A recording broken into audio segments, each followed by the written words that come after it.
سامنے کتاب ہے بطور خاص جو طالبات ہیں اور جو سامعین ہیں وہ بھی سنیں، طالبات بطور خاص سنیں۔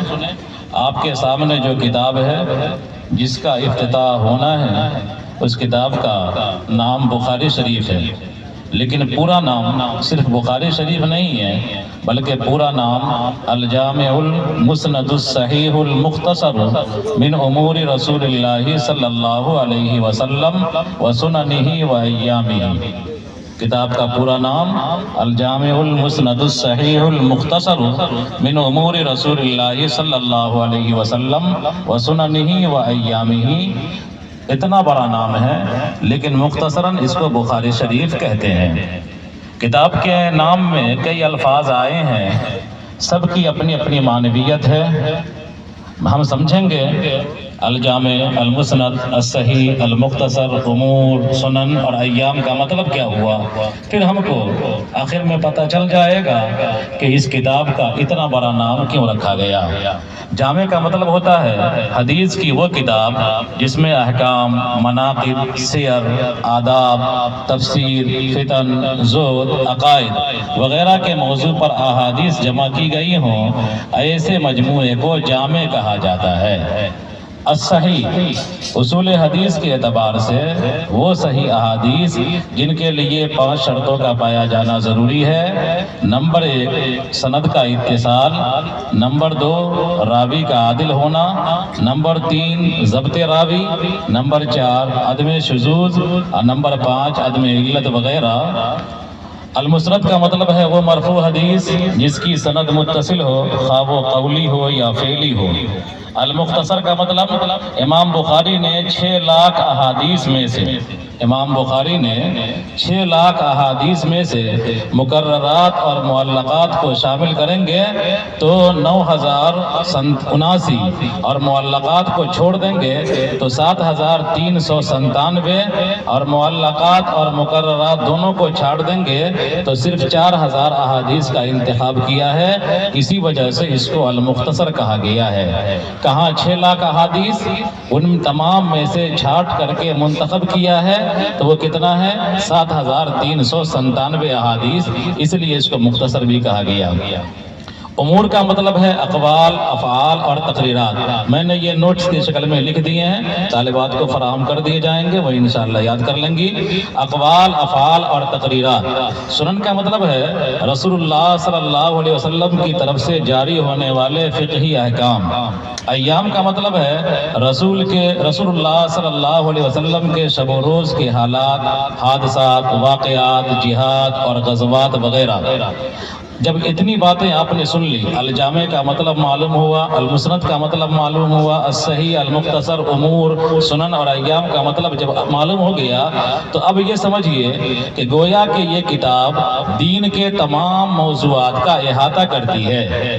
یہ جو حدیث کی کتاب ہے دین کے تمام موضوعات کا احاطہ کرتی ہے اور اس کی ساری سندیں صحیح اور متصل ہیں اور تمام راوی عادل اور ضابط ہیں۔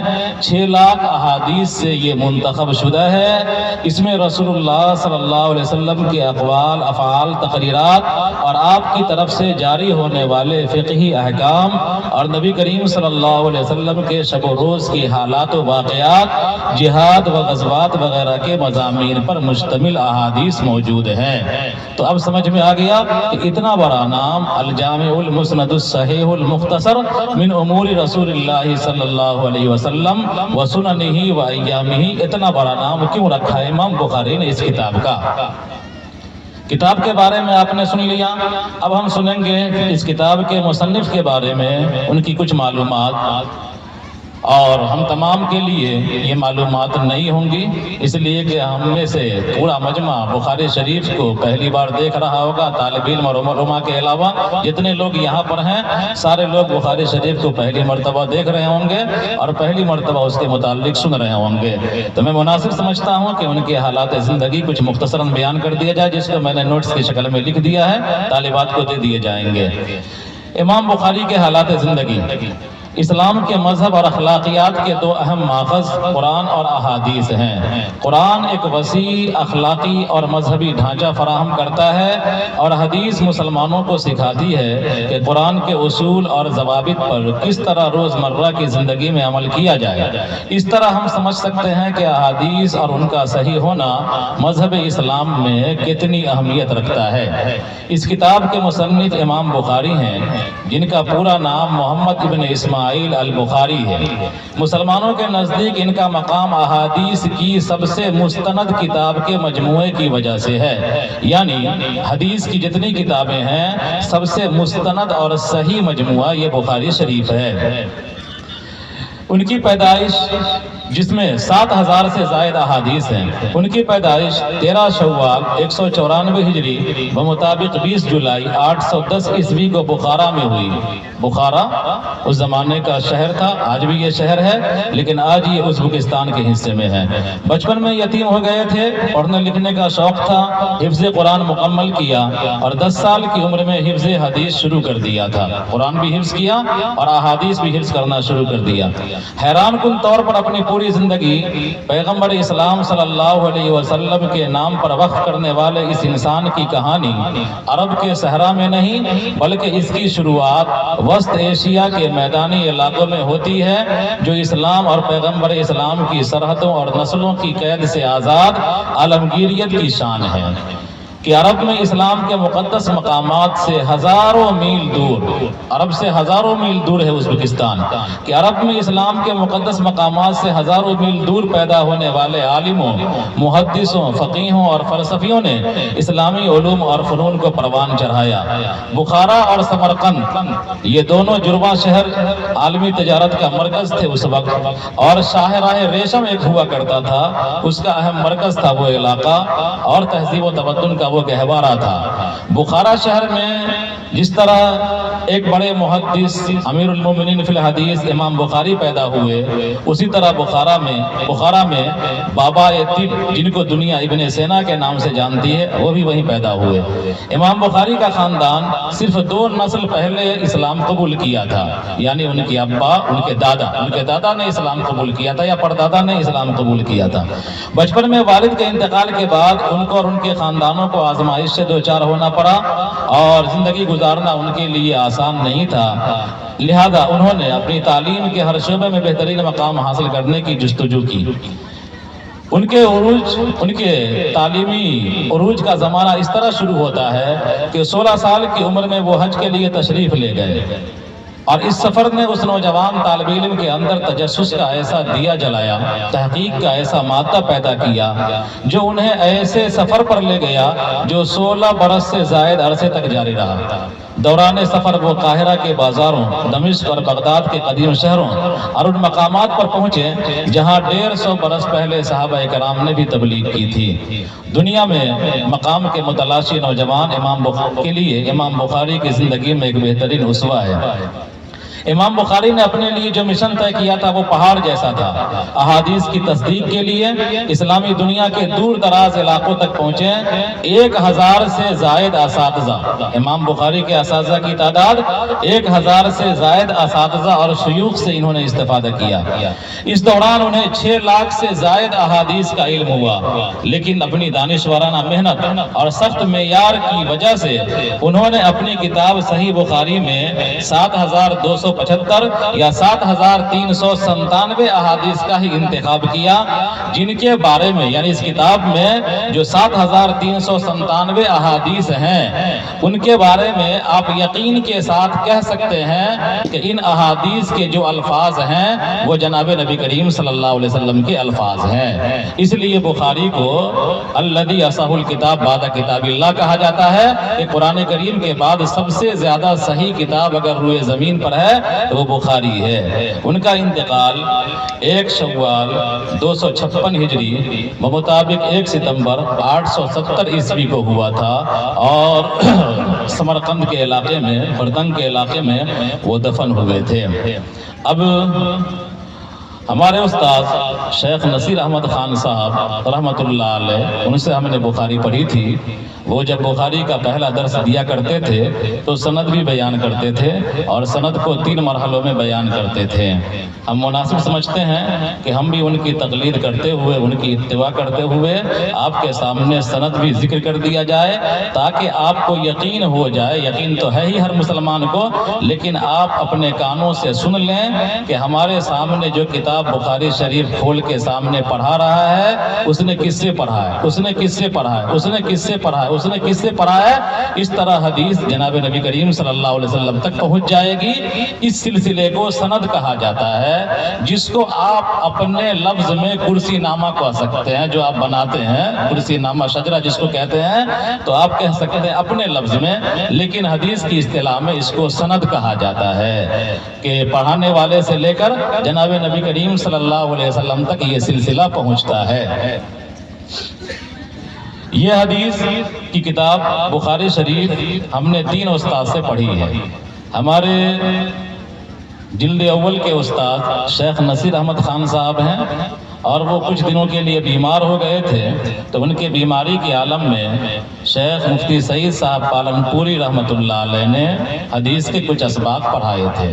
تو جلد اول کے ہمارے 2 استاد ہوئے، شیخ نصیر احمد خان صاحب اور شیخ مفتی سعید صاحب پالنپوری رحمۃ اللہ علیہ۔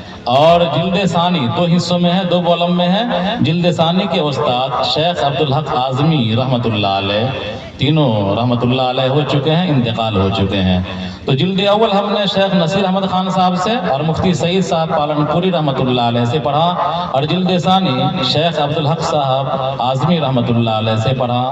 اور شیخ عبدالحق صاحب نے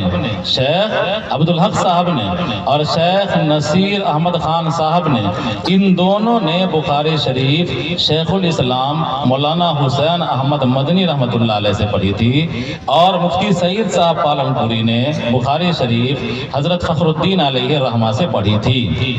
اور مولانا شیخ الاسلام حسین احمد مدنی رحمۃ اللہ علیہ نے بخاری شریف شیخ الہند مولانا محمود الحسن دیوبندی سے پڑھی تھی، اور انہوں نے حضرت مولانا محمد قاسم نانوتوی رحمۃ اللہ علیہ سے پڑھی تھی، جو بانی دارالعلوم ہیں۔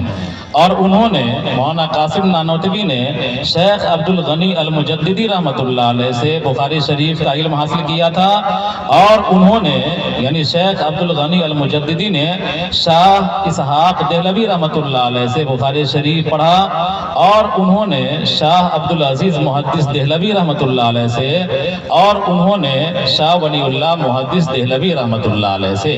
یہ ہندوستانی علماؤں کی سند ہے۔ ہندوستان میں جتنی سندیں بخاری کی ہیں، بخاری پڑھانے والا ہندوستان میں جس ادارے میں بھی پڑھا رہا ہو، ان کے استادوں کا سلسلہ شاہ ولی اللہ محدث دہلوی تک پہنچتا ہے۔ شاہ ولی اللہ محدث دہلوی کو مسند الہند کہا جاتا ہے، یعنی بر صغیر کے حدیث کی سند ان کے بغیر عرب نہیں پہنچ سکتی ہے۔ وہ ایک طرح سے سیڑھی ہیں، بر صغیر اور عالم عرب کے درمیان وہ سیڑھی کا درجہ رکھتے ہیں۔ تمام طبقوں کی سند شاہ ولی اللہ محدث دہلوی سے ہوتے ہوئے آگے بڑھتی ہے۔ شاہ ولی اللہ محدث دہلوی رحمۃ اللہ علیہ نے شیخ ابو طاہر المدنی سے پڑھی، اور انہوں نے شیخ ابراہیم الکردی سے، اور انہوں نے شیخ احمد القشاسی سے، اور انہوں نے شیخ احمد بن عبد القدوس المنشاوی سے، اور انہوں نے شمس الدین محمد بن الرملی سے، اور انہوں نے زکریا بن محمد الانصاری سے، اور انہوں نے شیخ احمد بن حجر الاسقلانی سے، اور انہوں نے شیخ ابراہیم بن احمد التنوخی سے، اور انہوں نے شیخ احمد بن ابی طالب الحجار سے، اور انہوں نے شیخ حسین بن مبارک سے، اور انہوں نے شیخ عبد الاول بن عیسیٰ سے، اور انہوں نے شیخ عبد الرحمن بن مظفر داودی سے، اور انہوں نے شیخ عبداللہ بن احمد السرخسی سے، اور انہوں نے شیخ محمد یوسف الفربری سے، اور انہوں نے شیخ محمد اسماعیل البخاری سے۔ بخاری شیخ محمد بن اسماعیل البخاری اس کتاب کے رائٹر ہیں۔ تو آپ نے سن لیا اس کتاب کے لکھنے والوں سے اور سلسلہ با سلسلہ پڑھتے پڑھاتے ہوئے یہ سلسلہ ہم تک پہنچا اور آپ کی بستی تک پہنچا۔ انشاءاللہ ہم سے یہ طالبات پڑھیں گی یہ کتاب، اور جس طرح ہم نے اپنے استاد سے پڑھا اس طرح یہ ہم سے پڑھیں گی۔ امام بخاری سے اوپر، امام بخاری رحمت اللہ علیہ سے اوپر کی سند کہ امام بخاری نے کن سے پڑھی، انہوں نے کن سے پڑھی، اور اس طرح سند جناب نبی کریم صلی اللہ علیہ وسلم تک پہنچی، وہ بخاری شریف کے اندر موجود ہے۔ اب کتاب کا ہم آغاز کرتے ہیں۔ کتاب کا آغاز خطبے سے کیا جاتا ہے، دعا پڑھیں گے، ہم خطبہ پڑھیں گے اور اس کے بعد حدیث کی عبارت پڑھی جائے گی۔ الحمدللہ پہلے دعا پڑھ لیں۔ رب یسر ولا تعسر وتمم بالخیر وبک نستعین یا فتاح۔ رب یسر ولا تعسر وتمم بالخیر وبک نستعین یا فتاح۔ رب یسر ولا تعسر وتمم بالخیر وبک نستعین یا فتاح۔ الحمدللہ رب العالمین والعاقبۃ للمتقین والصلاة والسلام علی سید المرسلین، اما بعد فإن اصدق الحدیث کتاب اللہ واحسن الہدی ہدی محمد صلی اللہ علیہ وسلم وخیر الامور عوازمها وشر الامور محدثاتها وكل محدثة بدعة وكل بدعة ضلالة وكل ضلالة في النار۔ وبالسند المتصل منا إلى الشيخ الإمام الهمام الحافظ الحجة أمير المؤمنين في الحديث أبي عبد الله محمد بن إسماعيل بن إبراهيم بن المغيرة بن بردزبة الجوفي اليماني البخاري رحمه الله تعالى رحمة واسعة، اللهم انفعنا بعلومه وعلوم أجمعين آمين، أنه قال: باب كيف كان بدء الوحي إلى رسول الله صلى الله عليه وسلم۔ باب كيف كان بدء الوحي إلى رسول الله صلى الله عليه وسلم، وقول الله عز وجل: إنا أوحينا إليك كما أوحينا إلى نوح والنبيين من بعده۔ حدثنا الحميدي قال حدثنا سفيان قال حدثنا يحيى بن سعيد الأنصاري قال أخبرني محمد بن إبراهيم التيمي أنه سمع علقمة بن وقاص الليثي يقول: سمعت عمر بن الخطاب رضي الله تعالى عنه على المنبر يقول: سمعت رسول الله صلى الله عليه وسلم يقول: إنما الأعمال بالنيات وإنما لامرئ ما نوى، فمن كانت هجرته إلى دنيا يصيبها أو إلى امرأة ينكحها فهجرته إلى ما هاجر إليه۔ آپ نے سند کا سلسلہ سنا تھا، اور امام بخاری سے، جیسا میں نے کہا، امام بخاری سے جناب نبی کریم صلی اللہ علیہ وسلم تک سند کتاب کے اندر موجود ہے۔ ترجمہ پہلے سن لیں۔ باب، یہ باب ہے، کیف کان بدء الوحی الی رسول اللہ صلی اللہ علیہ وسلم، کہ رسول اللہ صلی اللہ علیہ وسلم کی طرف وحی کا آغاز کس طرح ہوا، آپ صلی اللہ علیہ وسلم پر وحی کیسے آئی، طریقہ کیا تھا۔ وقول اللہ عز وجل، اور اللہ تبارک و تعالیٰ کا فرمان ہے، قرآن کی ایک آیت ہے، اس کو بھی نقل کیا ہے: انا اوحینا الیک کما اوحینا الی نوح والنبیین من بعدہ، ہم نے وحی کیا آپ کی طرف اسی طرح جس طرح ہم نے وحی کیا نوح علیہ السلام کی طرف اور نبیوں کی طرف جو ان کے بعد ہوئے۔ حدثنا الحمیدی، ہم سے بیان کیا حمیدی نے، انہوں نے کہا کہ ہم سے بیان کیا سفیان نے، انہوں نے کہا کہ ہم سے بیان کیا یحییٰ بن سعید انصاری نے، انہوں نے کہا کہ مجھے خبر دی محمد بن ابراہیم التیمی نے، انہوں نے کہا کہ انہوں نے سنا علقمہ ابن وقاص اللیثی سے، یہ کہتے ہوئے کہ میں نے عمر بن خطاب رضی اللہ تعالی عنہ کو منبر پر یہ کہتے ہوئے سنا کہ میں نے عمر بن خطاب رضی اللہ تعالی عنہ کو منبر پر یہ کہتے ہوئے سنا کہ میں نے رسول اللہ صلی اللہ علیہ وسلم کو یہ فرماتے ہوئے سنا کہ اعمال کا دار و مدار نیتوں پر ہے اور ہر انسان کے لیے وہی ہے جس کی اس نے نیت کی، چنانچہ جس کی ہجرت دنیا کے لیے ہوگی کہ اس کو مل جائے یا کسی عورت کے خاطر ہوگی کہ اس سے نکاح کر لے تو اس کی ہجرت اسی کے لیے ہوگی جس کے لیے اس نے ہجرت کی۔ یہ ترجمہ آپ نے سن لیا۔ بخاری جب پڑھائی جاتی ہے تو اس میں جو سرخی ہوتی ہے اس سرخی سے آیات کا ملان کیا جاتا ہے جس کو ترجمۃ الباب اور اس سے مناسبت کہا جاتا ہے، اور اس کے بعد احادیث ہوتی ہے، احادیث کو بھی باب سے جوڑا جاتا ہے، یعنی ہیڈنگ سے حدیث کو ملا دینا۔ امام بخاری نے جو سرخی قائم کی ہے اپنی کتاب میں وہ حدیث کا جو مفہوم ان کے ذہن میں ہے اور حدیث سے جو چیز نکلتی ہے، حدیث سے جو چیز سمجھتے ہیں اس کو وہ سرخی میں لکھ دیتے ہیں، اس کے بعد حدیث لاتے ہیں اور حدیث کو نقل کرتے ہیں، تو اس کو ترجمۃ الباب کہا جاتا ہے۔ اس سے مناسبت ہم کو جوڑنی ہوتی ہے، بخاری پڑھانے کے لیے یہ انتہائی اہم ضروری ہو جاتا ہے، لہذا انشاءاللہ وہ اپنے موقع پر آ جائے گا، جب باضابطہ کتاب پڑھائی جائے گی تو اس موقع پر بیان کر دیا جائے گا۔ ابھی آپ نے سن لیا، اور حدیث جو سمجھائی گئی، حدیث جو پڑھائی گئی، اس حدیث کا خلاصہ یہ ہے کہ اس میں جناب نبی کریم صلی اللہ علیہ وسلم نے نیتوں کے بارے میں بتلایا کہ انسان کے اعمال کا دار و مدار نیتوں پر ہے۔ اختلاف اپنی جگہ پر ہے، امام شافعی کا اور ہمارا کیا اختلاف ہے وہ اپنی جگہ پر ہے، جب درس ہوگا تو سمجھایا جائے گا، لیکن ہم کو اتنا سمجھنا ہے کہ نیت اعمال کے لیے ضروری ہے۔ نیت کہتے ہیں دل کے ارادے کو، یعنی کسی بھی عبادت کو اللہ کی رضامندی کے لیے انجام دینا، یہ نیت کہلاتا ہے۔ تو اعمال اگر ہم کریں گے، جو بھی اعمال ہو وہ عبادات کے قبیل سے ہوں، اگر ہماری نیت اللہ کی رضا کے لیے ہوگی تو اس اعمال کے اندر خیر ہوگا، اس اعمال کا ہم کو ثواب ملے گا اور اللہ تبارک و تعالیٰ اس اعمال کو قبول کرے گا۔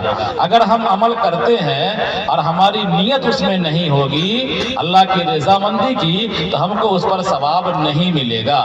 جیسے کہ مثال کے طور پر اگر ہم نے اٹھک بیٹھک کر لیا، نماز کا حلیہ بنا لیا اور ہم نے نماز کی نیت نہیں کی تو نماز ہماری نہیں ہوگی۔ اسی طرح ہم نے کھانے پینے کو تیاگ دیا، چھوڑ دیا، صبح سے لے کر شام تک ہم بھوکے پیاسے رہ گئے اور ہم نے نیت نہیں کی روزے کی تو ہمارا روزہ ہوا ہی نہیں، ہم کو ثواب ہی نہیں ملے گا۔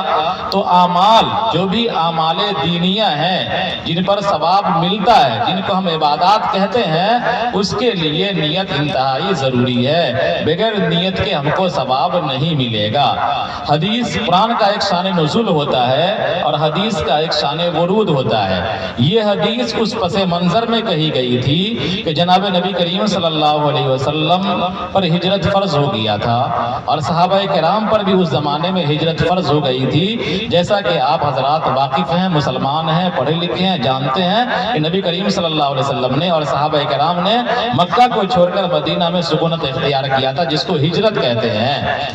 تو جب ہجرت فرض ہوئی تھی تو جو آدمی اللہ اور اس کے رسول کے لیے ہجرت کرے گا تو اس نے ایک فرض عبادت کو انجام دیا، اس کو ثواب ملا۔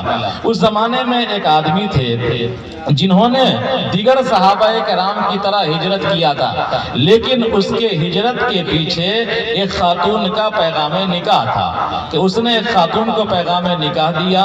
اس خاتون نے شرط لگا دیا کہ تم مکہ کو چھوڑ کر کے مدینہ آ جاؤ گے تو ہجرت کر جاؤ گے تو ہم تم سے نکاح کر لیں گے۔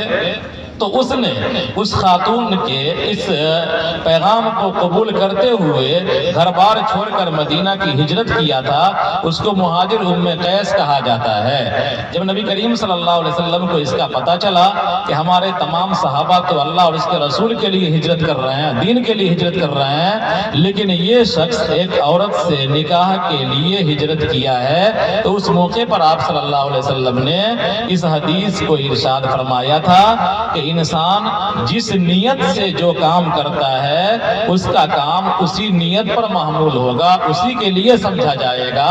تو جن صحابہ نے ہجرت کیا اللہ اور اس کے رسول کے لیے، اس کو ہجرت کا ثواب ملے گا، اور جس نے ہجرت کی کسی دوسرے غرض کے لیے تو اس کو ہجرت کا ثواب نہیں ملے گا۔ لہذا ہم کو اور آپ کو بخاری شریف کی اس پہلی حدیث پر عمل کرتے ہوئے ہر عمل میں اللہ کی رضامندی کی نیت کرنی چاہیے۔ ہماری عبادات ہوں، ہماری ریاضات ہوں، ہماری محنتیں ہوں، تمام چیزوں میں ہم اللہ کی رضامندی کی نیت کر لیں۔ آج کے درس کا خلاصہ اور لب لباب آپ کے لیے یہی ہے، اور انشاءاللہ طالبات جب درس میں جائیں گی تو باضابطہ اس حدیث کی لغت بھی لکھائی جائے گی، ترجمہ بھی ٹھیک سے کیا جائے گا، سمجھایا جائے گا، اور پھر پورا ما لہ ما علیہ سمجھایا جائے گا انشاءاللہ۔ وقت زیادہ نکل رہا ہے، بس بات ختم کرتے ہیں۔ اللہ تبارک و تعالی ہم سب کو حسن نیت کی توفیق عطا فرمائے۔ اللہم صلی علی سیدنا محمد و عطرتہ بعدد کل معلوم لک۔ کتاب بند کر لیجئے۔